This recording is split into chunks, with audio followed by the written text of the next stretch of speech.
United state of America की CNN ने जो न्यूज़ एजेंसी है, उन्होंने कवर करते हुए आर्टिकल लिखा है कि Indian deeply shocked after Qatar sentence 8 nationals to death on reported spy charges. जो हमारे नौसेना के जो पूर्व अधिकारी थे, आफ्टर रिटायरमेंट वो कतर में जॉब कर रहे थे और उनको स्पाई चार्जेस के जो उन पे जो आरोप लगे थे उनके लिए उनको चार्जेस किया गया है और उनको डेथ पेनल्टी कतर में सुना दी गई है। तो बहुत सारी जो वर्ल्ड मीडिया है उसने कवर किया है। खलीज टाइम्स, यूनाइटेड अरब इमारात की ये एजेंसी है जिन्होंने कवर किया है कि 8 Indian sentence to death in Qatar में। ये यूनाइटेड यूनाइटेड अरब इमारात की ये मिडिल ईस्ट की एक बहुत ही अच्छी खलीज टाइम जो एक एजेंसी है, उन्होंने इसको कवर करते हुए लिखा है कि इसमें किया है। और हमारे हिंदुस्तान टाइम्स 8 ने भी 100 डेथ सेंटेंस इन कतर। तो बहुत सारी जो इंटरनेशनल मीडिया है उन्होंने आर्टिकल इसमें छापा है और पूरा वर्ल्ड इस पे शॉक्ड है कि इस तरह के निर्णय कतर ने लिए हैं। और द टाइम्स ऑफ इंडिया में who are the 8 Indian in Qatar, उनके नाम भी दिए गए हैं। Captain Navtej Singh Gill, captain Virendra Kumar Verma, captain Saurabh Vashisht, commander Amit Nagpal और कमांडर तिवारी और कमांडर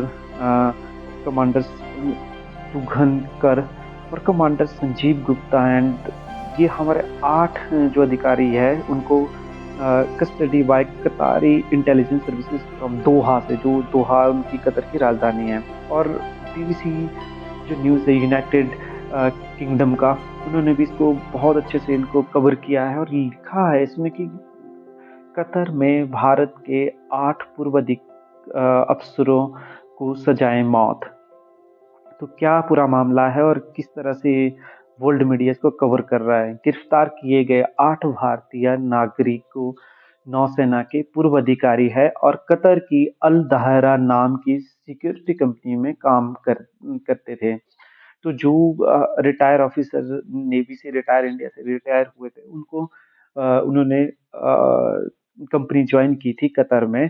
तो उसके उस पे उनको कुछ स्पाइंग के उन पे चार्जेस लगे हैं कि उन्होंने स्पाइंग की है कतर की जो रिडार से बचने के लिए उनका जो कॉन्ट्रैक्ट हुआ था इटली के साथ। तो उसमें जासूसी के आरोप में गिरफ्तार 8 कर्मचारियों को पहले ही बर्खास्त कर दिया गया और उनके वेतन का हिसाब कर किताब कर दिया गया है। कतर की मीडिया ने इसको कवर करते हुए लिखा है। तो ये पूरा मामला क्या था, जो स्पाइंग के जो हमारे पुख्ता जो सबूत मिले हैं, तो वहाँ की जो कतर की इंटेलिजेंस एजेंसी है उन्होंने उनको कुछ फैक्ट्स के आधार पे उन्होंने उनको पकड़ा है और उन पे आरोप ये लगा है कि उन्होंने स्पाइंग करते हुए उन्होंने इसराइल को ये सूचना दी है कि जो भी ये रडार से बचने के लिए जो भी कतर सिस्टमेटिक जो हम बना रहे हैं, जो भी एक शिप बना रहे हैं, तो वो पूरी इंफॉर्मेशन इसराइल को दे रहे हैं। तो उसी आधार पे उनको आरोपी बनाया गया है। भारत सरकार इसमें क्या कर रही है? भारत सरकार इस मामले में सभी कानून विकल्पों की तलाश करेगी, साथ ही इसे कतर सरकार के सामने भी उठाएगी। कतर के सामने जितने भी हमारे डिप्लोमेटिक रिलेशंस है वो चल रहे हैं और हमारा जो आगे क्या कानूनी प्रक्रिया क्या है, वहाँ के कोर्ट्स में क्या होता है, वहाँ पे सुनाई कम होती है।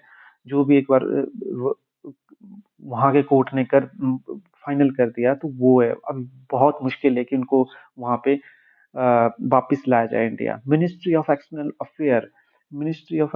अफेयर ने भी यही कहा है कि जो भी इन्होंने अभी अपनी प्रतिक्रिया दी थी कि हम अपने हमारे जो डिप्लोमेट के थ्रू हम जो फैमिलीज है हमारे हमारे जो जितने भी पूर्व अधिकारी है उनके साथ हम कनेक्टेड है और वार्तालाप जारी है। और जो हमारे विदेश मंत्री है, विदेश मंत्री ने भी यही बयान जारी किया कि all efforts for release of 8 men sentences to death in Qatar, Jaishankar tells family.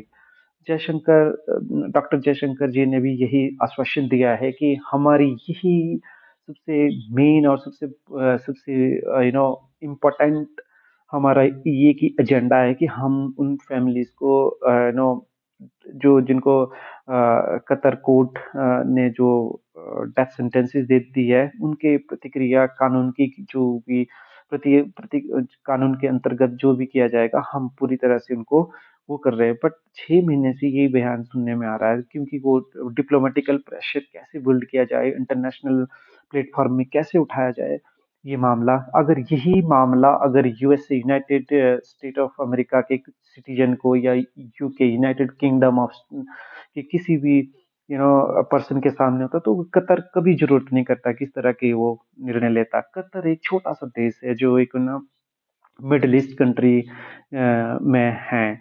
इस तरफ उसके बहरीन है और जो यहाँ पे ये सारा पार्शियन गल्फ है जो जितना भी है।